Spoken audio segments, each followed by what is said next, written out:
ये शरीर ही सबसे बड़ा नरक है। गंदगी का पिटारा है ना।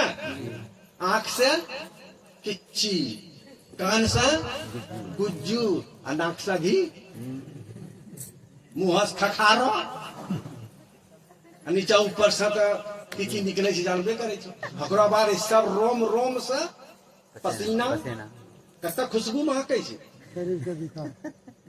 पसीना जे शरीर से निकले छै कत खुशबू महके छै।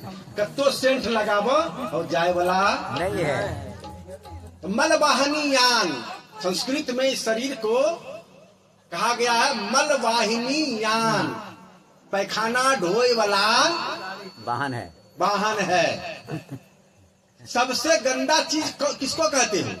सबसे गंदा नाली का पानी भी, नाली का कीचड़ भी उतना गंदा नहीं होता है जितना गंदा की आपके पेट से निकला हुआ गंदगी मल होता है। हा? पेट से उसका निर्माण कहीं बाहर नहीं होता, कोई फैक्ट्री में नहीं होता है।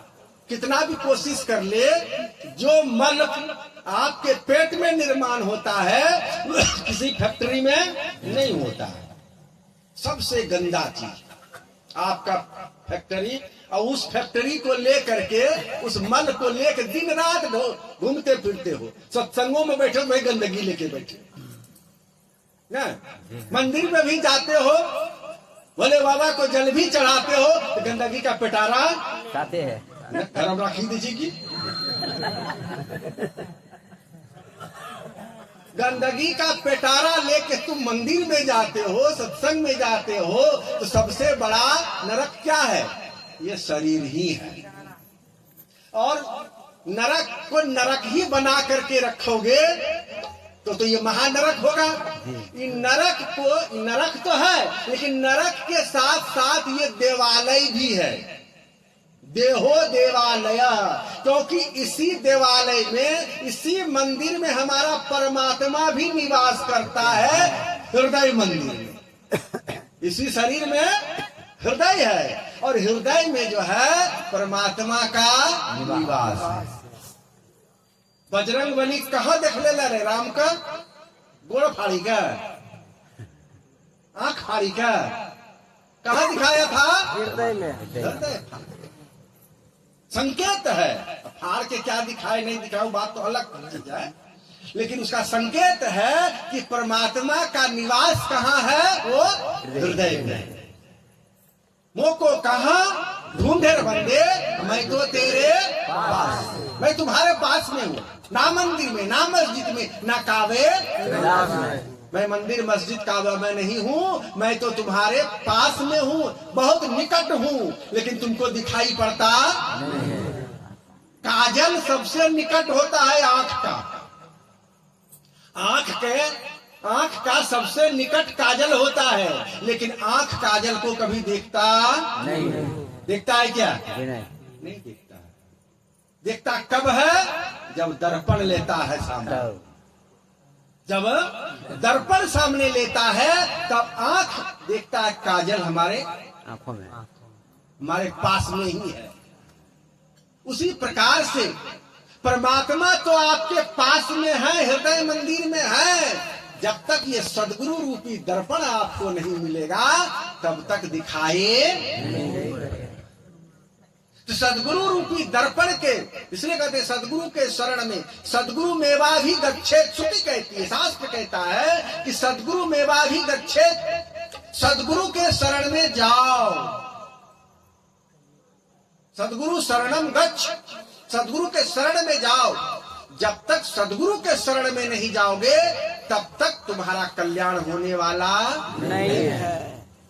जीवन भर यूं ही बौखता रह गया, मंदिर में, मस्जिद में, गिरजाघर में, काशी, मथुरा, अयोध्या, द्वारका, वृंदावन में, हर जगह घूमता रह गया, लेकिन आत्म संतोष, आत्मानंद की प्राप्ति नहीं हुआ। क्योंकि मंदिर में तो बूत धरे और मस्जिद सफम सफाई है। दिल दरगाह में देख ले बंदे, झलकता नूर खुदा का है।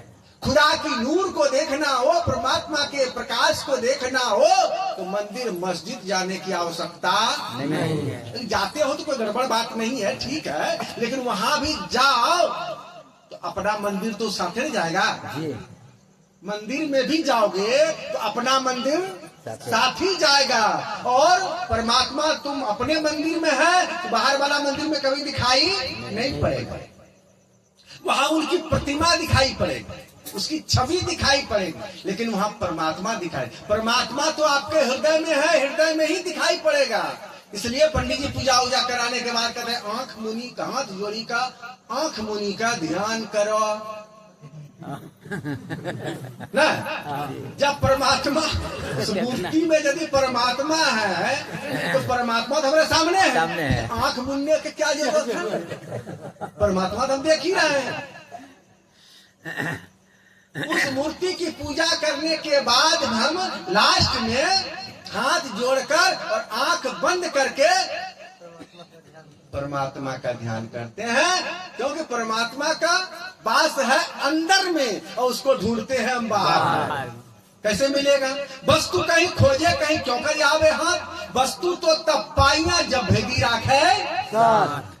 वस्तु कहीं हो, एक बूढ़ी माई के एगो सुई हेराई, लखन बाबा कहानी के साथ सुन रहे होते, डेली जगह जाएगा भाई जी। तो बूढ़ी माई के जे छे सुई खोई गई। कहाँ खो गए जानते हैं? रोड साइड में बल्ब जले छे, पहले तो म्यूनिसिपैलिटी वाला जल बहुत जलाय छे, तो घर छले रोड किनारा में, बरंडा पर बैठी करी के में सिए छे, सीता सीता कन्ना सुइया गिरी गले, एकरा पता नहीं चले, समझ होले बॉल जरले। जब बल्ब जला रोड पर, तो रोड पर जाकर के वो खोजने लगे। 1 घंटा हो गया, 2 घंटा हो गया, ढूंढ रही है, मिल नहीं रहा। एक आदमी देख रहा था दूर से, कहा कि क्या हुआ भैया, तू क्यों इतना देर से क्या ढूंढ रही है? कहा देखने बेटा, अरे 1 को सुइया था, ये अभी आधे सिए है, बाकी है, उधर खो गया है, उसी को खोज, उसको ये खो गया है, उसको खोज रहे हैं। वो भी बेचारा सहयोग कर दिया, वो भी खोजने लगा, उसको भी नहीं मिला। तीसरा आया था, क्या खोज रहे तुम लोग? अरे मैया के तो सुई, अरे को सुई के लिए इतना परेशान क्या हो रहा है? कहा मैया कह रही है उसी सुइया से सीना है। वो भी खोजने लगा, 2-3 लोग मिलकर खोजने लगा, फिर भी नहीं मिला।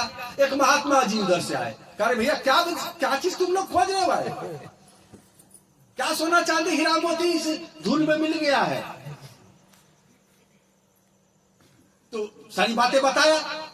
तब महात्मा जी का कुछ न कुछ दोष जरूर है, एगो सुई है, इतने लोग मिल करके खोज रहा है, नहीं मिल रहा है, कुछ न कुछ गड़बड़ी हुई है जरूर। तो मैया से पूछा, मैया कहो सुइया कहाँ खोई थी, कहाँ सी रही थी तू?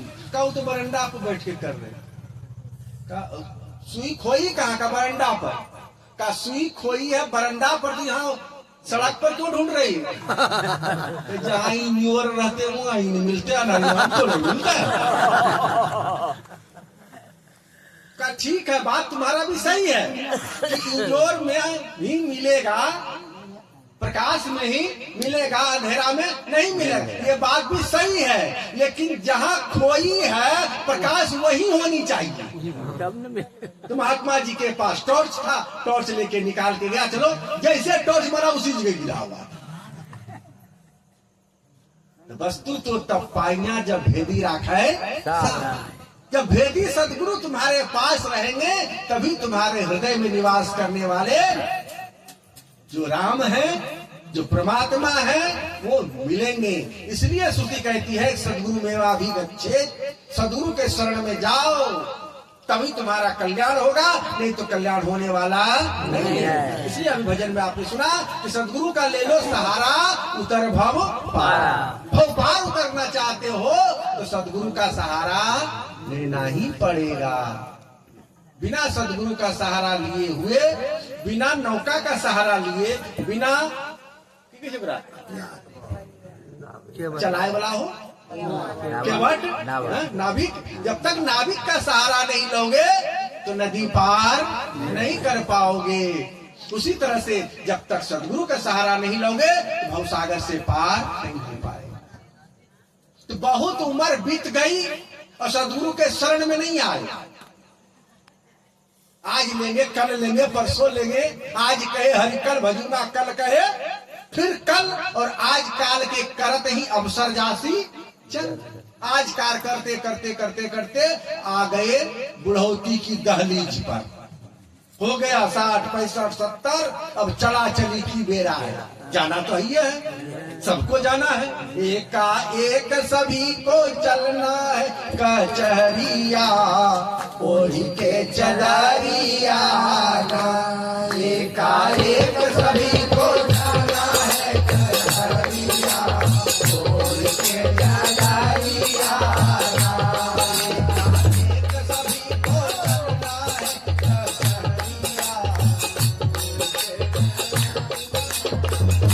ओढ़ी के चदरिया ना। एक एक करके सबको जाना है। सब चला गया, मेरा बाप दादा परदादा लकड़ दादा छर दादा कौन कौन दादा पर सब चला गया। हम बैठे रहेंगे क्या? हम भी उसी लाइन में खड़े हैं, अपनी बारी की प्रतीक्षा कर रहे हैं कि हमारी बारी कब आएगी। काल देव हमारे पीछे पड़ा हुआ है। गृहदेव कैसे सु मृत्यु ना धर्म आचरित। मृत्युदेव जो है तुम्हारे केस को जकड़ कर पकड़ रखा है। पता नहीं, समय देख रहा है। समय जहां होगा तुरंत फांसी का फंदा खींच लिया जाएगा। नहीं, जब फांसी पड़ता है, फांसी गले में बंध जाता है, फिर भी उसको खींचा नहीं जाता जब तक टाइम जो वहां जज ने लिख दिया है 4:25 पर इसको फांसी की सजा होगी। जब तक 25 पर काटा नहीं जाएगा तब तक वह फांसी। उसी प्रकार से कालदेव जो धर्मराज ने जो आपका समय निर्धारित कर दिया है, फसली उसरी लग के तैयार है, लेकिन टाइम देख रहा है। टाइम जहां हुआ तो आप जहां हैं वहीं रहेंगे और वहीं फसली आपके खींच लिया जाएगा। गृहदीप कैसे सु ऋषि कहते हैं मृत्यु ना धर्म मात्र।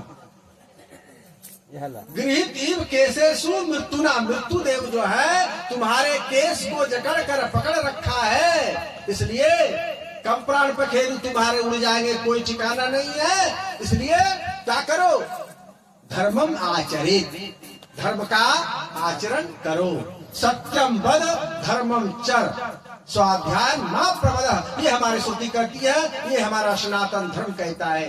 सत्य बोलो, सत्य पर चलो, धर्म का आचरण करो, प्रमाद कभी मत करो, कभी अहंकार मत करो, सद्भक्ति करो, परम सत्य सनातन अनादि ब्रह्म सत्पुरुष परमात्मा की भक्ति करो। यदि मुक्ति चाहते हो तो देव देवादि की पूजा करने पर तुम्हें मुक्ति नहीं मिलेगी, स्वर्गलोक की प्राप्ति होगी। देवादि की पूजा करने पर, उनकी साधना करने पर, उनकी तपस्या करने पर आपको स्वर्गलोक की प्राप्ति होगी। और स्वर्गलोक की भोग भोगने के बाद तुमको पुनः जो है इस संसार में आना पड़ेगा। पुणे छिन्ने मृत्युलोकम वसंती। जब पुण्य छिन्न हो जाएगा तो फिर से तुम्हें इस संसार में आना पड़ेगा। लेकिन जब परम सत्य सनातन अनादि ब्रह्म सत्पुरुष परमात्मा की भक्ति करोगे तो उससे मुक्ति मिलेगी। मुक्ति का मतलब है कि आवागमन से निवृत्ति, फिर से माता के पेट में आना नहीं है। क्योंकि सबसे बड़ा नरक कुंड जो है वो माता का गर्भ ही है। गंदगी के पिटारा के बीच में 9 महीना लटका रहना।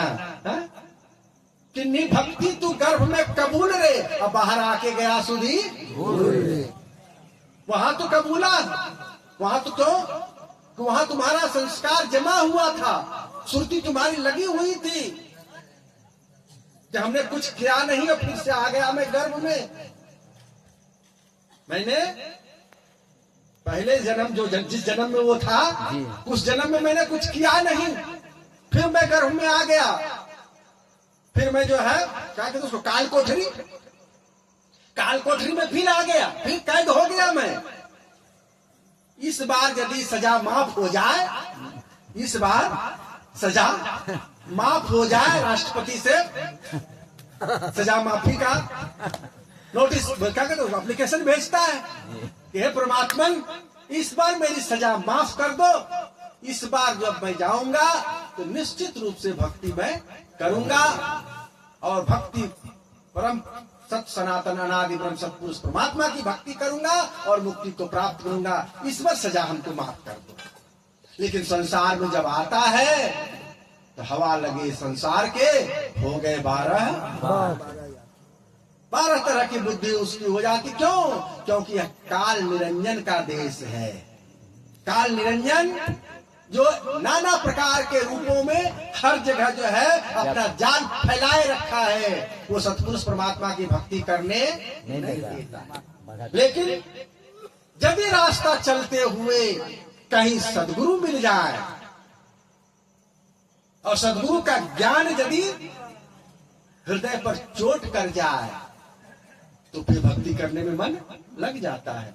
इसलिए कहा बचपन तो खेल कूद में बीत जाता है, जवानी विषय प्रपंच में बीत जाता है, बुढ़ावती जब आता है वृद्धावस्था, तो वृद्धावस्था में लाचारी की अवस्था, वृद्धा में लाचारी की अवस्था, तो लाचारी की अवस्था में क्या कर पाओगे? कुछ नहीं हो पाएगा। चिड़िया चुन गई खेत वाली हाल हो गया है? चिड़िया चुन गई खेत। तुम्हारा जो अच्छा दिन था उस दिन में तो तुमने कुछ किया नहीं, आज 6 दिन पाछे गया कि आने गुरु से हे अब पछताए होत का, जब चिड़िया चुन गई खेत। जो अच्छा दिन था, अच्छा दिन का मतलब जवानी का दिन, अच्छा दिन मतलब जवानी का दिन, जिस समय तुम्हारा शरीर स्वस्थ था, युवा था, शरीर इंद्रियों में शक्ति थी, पॉकेट भी गर्म था, नहीं पॉकेट भी गर्म था, तिजोरी की चाबी भी कमर में लटक रही थी। उस समय तो कुछ किया नहीं, भक्ति भजन किया नहीं, दान पुण्य किया नहीं। अब तो वृद्धावस्था हो गई, चाबी छिन गई, ले लिया पुतहू बेटा। हाँ, अब तो सत्संग में भी जाओगे ना तो मांगना पड़ेगा, देन बेटा 10 टका देवे आरती में, तोरा तो रोज सत्संगे सुझे 10 टका कहाँ से भाई सोचे छ? अरे नालायक, उस माँ से पूछ, कहते हो कि तुम 10 टका के विषय सोचते हो, बिना वो 10 टका सोचे हुए तुम इतने लंबे चौड़े हो गए क्या? हा? उस माँ ने, उस बाप ने जो तुमको पाल पोस कर, जन्म देकर पाल पोस कर इतना लंबा चौड़ा किया, खेत खलिहान दुकान मकान घर खलिहान सब बना दिया, ऐसे हो गया बिना मेहनत किए, बिना परिश्रम किए, और आज वो 10 रुपया मांगता है तो तुम नाना प्रकार की बात सुनाते हो। एक दिन तुम्हारी भी वही स्थिति होगी, एक दिन तुम्हारी भी वही स्थिति होगी, तुम्हारा बेटा भी यही कहेगा कि 10 टका कहां से दे। तो कहने का भाव है, जब तक शरीर इंद्रियों में शक्ति है, पॉकेट गर्म है, तिजोरी की चाबी आपके कमर में है, तब तक ही दान पुण्य कर लो, तीर्थ व्रत कर लो, और खूब खा पी लो। खाई होल बुढ़ा तुम देखो नहीं ठीक से बेटा पुतो हुआ, खाए ले ठीक से नहीं देखो, बासी रोटी सुखलो चिबावा ने पर वो मसूड़ो दुखा लगता। पानी में बोरी बोरी रोटी 4 दिन और सुखलो रोटी 4 दिन पानी में फुलाए के और नमक दे के है भा। जवानी में अपनो कमाई के खाए ला से खाए ला, जवानी लगा जब नहीं कमाए के खेत खलिहान बनाए के बुढ़ौती में खेबे, जाए छो बाजार देखे छो रसगुल्ला दुकानी में तरह तरह रे मिठाई, मन करे छो जिहस पानी टपके छो, पैसा छो गठरी में, लेकिन हो निकले ने दोसरो दिन खेबे। आज जाए छियै सामान माल ले ले छी,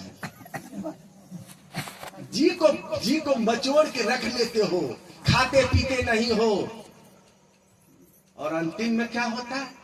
तरसते तरसते तरसते जीवन चला जाता है। बेटा बहू भी खाने के लिए ठीक से नहीं देता है, इसलिए जवानी में ही खा लो, बढ़िया सुंदर सुंदर भोजन बनाओ, एकदम 56 प्रकार का भोजन रोज बनाओ, दाल भात तरकारी 3-4 गो, पापड़ दही अचार घी, एकदम परोसी करी का बढ़िया सा सतपुरुष का भोग लागे का मंत्र पढ़ो और भोग लगाओ, बैठ के प्रेम से खाओ।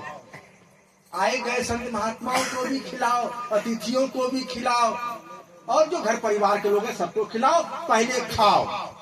यदि कमाते हो तो कमाई का आधा अंश खाने में लगा दो। देखो, दोनों हाथ से कमाते हो ना, प्रकृति की इशारा समझो। कमाते हो दोनों हाथ से और खाते हो एक हाथ से। क्यों? भूख लागलो से 4 दिनों से गाड़ी पर से अलो छे एकदम प्रयागराजो से, रास्ता में खाए जब गो नहीं मिले, भूख लागलो से खूब करसी, दोनों हाथ से जल्दी जल्दी हबर भी कहते नहीं खाते। कमाने के लिए दोनों हाथ, प्रकृति कहती है दोनों हाथ से कमाओ, और इस कमाई का आधा अंश दोनों हाथ का है।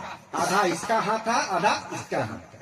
तो आधा जो है शरीर का है और आधा तुम्हारा पूंजी जो लगा है वो पूंजी वाले बटैया लगा जो खेत बटैया लगाते हो तो आधा खेत वाले का और आधा खेत करने वाले का। तो आधा खाने पीने में लगाओ, कपड़ा पहनने में बढ़िया से बढ़िया कपड़ा पहनो, क्या थिया गंदा ने कहियो सरफ दे ने कहियो साबुन, एक है साड़ी पर साल बिताए एक है साड़ी पर आई नो ने शिकरा घर में साड़ी नहीं छे, साड़ी छे बक्सा भरलो छे लेकिन पीना नहीं छे। मरलार बाद सब पोटली बांधी के वहां जाकर घाटों में श्मशान घाट जेते, लेकिन पीनता ही नहीं, पीने में लाज लागी छे। न वो साड़ी पुतहु भी नहीं पहनेगी तो श्मशान घाट जाएगा। अरे जब साड़ी है नहीं है तो खरीद कर पहनो, और है तो उसको रोज नया नया पहनो, पहन लो अपनी जिंदगी में। बुढ़ौती में पिन्हे पुतहुआ पुरन खाई साड़ी देता, पुरन खाई साड़ी देता पिन्हे ला, सुखले रोटी खिले थो। यार अपना जवानी में जे भी कमाई छो मौज से पहले खा, बढ़िया पीना, बढ़िया घर बनाए करी का।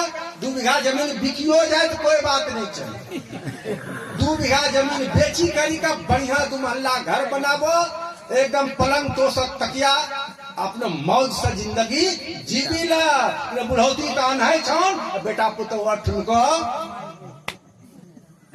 अरे खाइए ले पड़ता कल समय नो आबि रहल छे, नहीं खेबा तो कहाँ जेबा? वृद्धाश्रम में। कहाँ जेबा? वृद्धाश्रम में। जना पहले गाय बूढ़ी हो जाए छे ना तो गौशाला में जाके जमा कर दे, तो उसी तरह से अब वृद्धाश्रम में जाना पड़ेगा। इसलिए जो युवा अवस्था है, युवा अवस्था में कमाओ खूब। हम ये नहीं कहते मत कमाओ, खूब कमाओ, मेहनत से कमाओ, परिश्रम से कमाओ, न्यायोचित तरीके से कमाओ। हाँ, इतना बात जरूर कहेंगे, बेईमानी शैतानी से मत कमाओ, तो बेईमानी शैतानी का कमाया हुआ धन अस्थाई नहीं रहता है, वो चला जाता है। रहता भी है तो दिन को चुभता रहता है। वृद्धावस्था में जब सही मृत्यु सैया पर पड़ोगे तो याद आ गए फलनमा के ठकल इतना, चिलनमा के ठकल ये है ना, है धन बने लिए है ना का एकरा में इतना घोटाला कर लगी, इतना काल में वही सब जीवन का ऋण चित्रगुप्त सब लिखा पढ़ी करके रखता है। तो चित्रगुप्त वो खाता अपने पास नहीं रखता है, वो खाता आप ही के पास रहता है। तोरे खाता लिखी ओकरा में लिखलो जाए, वो जो जे गुप्त चित्र है, अर्थात जिंदगी भर आपने जो किया उसका चित्रण आपके खाता में लिखा हुआ है। मृत्यु सैया पर जब पढ़ोगे सारी यादें आएगी जिंदगी में, तब मालूम पड़ेगा किसको किसको ठगे हैं, किसको किसके बेईमानी किया है, किसको सताए हैं, किसको क्या किए हैं। तो उस समय आपके आंख से आंसू निकलेगा। उस समय बहुत लोगों का आप देखते होंगे कि मृत्यु काल में उसके आंख से आंसू निकलता है, और कुछ लोगों को देखे लगता है कि हंसता हुआ चेहरा लग रहा है। देखो, मृत्यु काल बता देता है कि आपने जिंदगी भर कैसा काम किया। विद्यार्थी कितना मेहनत से पढ़ा लिखा है उसका रिजल्ट बता देता है। उसका रिजल्ट बता देता है। First division, second division, third division, जो भी डिवीजन किया है इतना मेहनत इसने किया है। तो आपका मृत्यु बता देता है कि आपने जीवन भर कैसा काम किया है।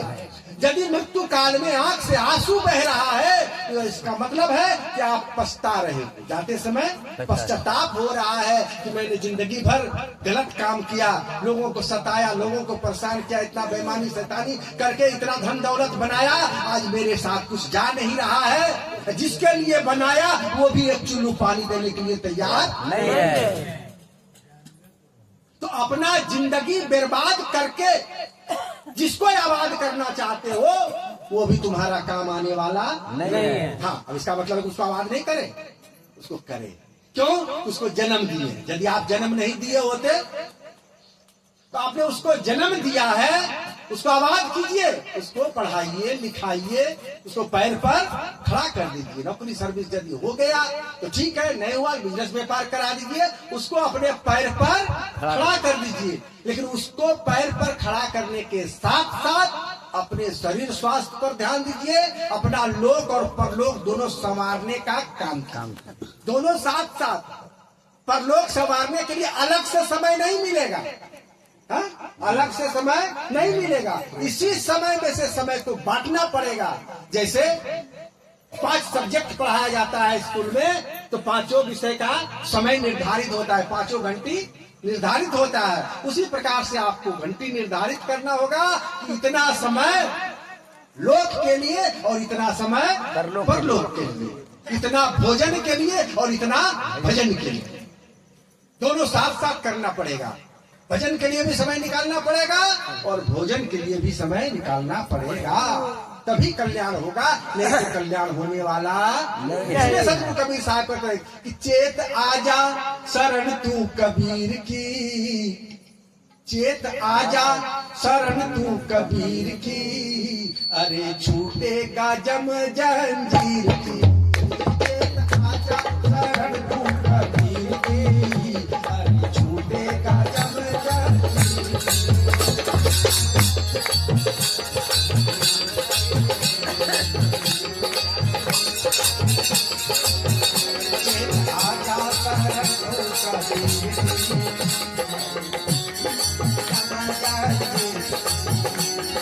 आके बनो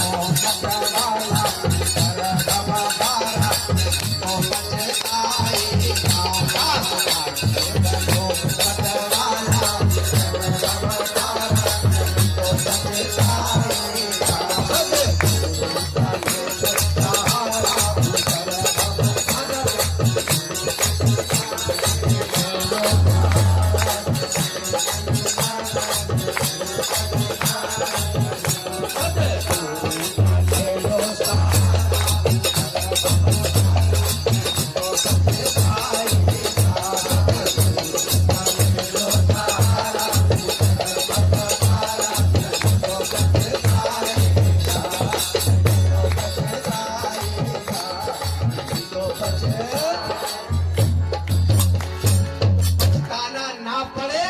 सदगुरु कबीर साहब के शरण में आ जाओ।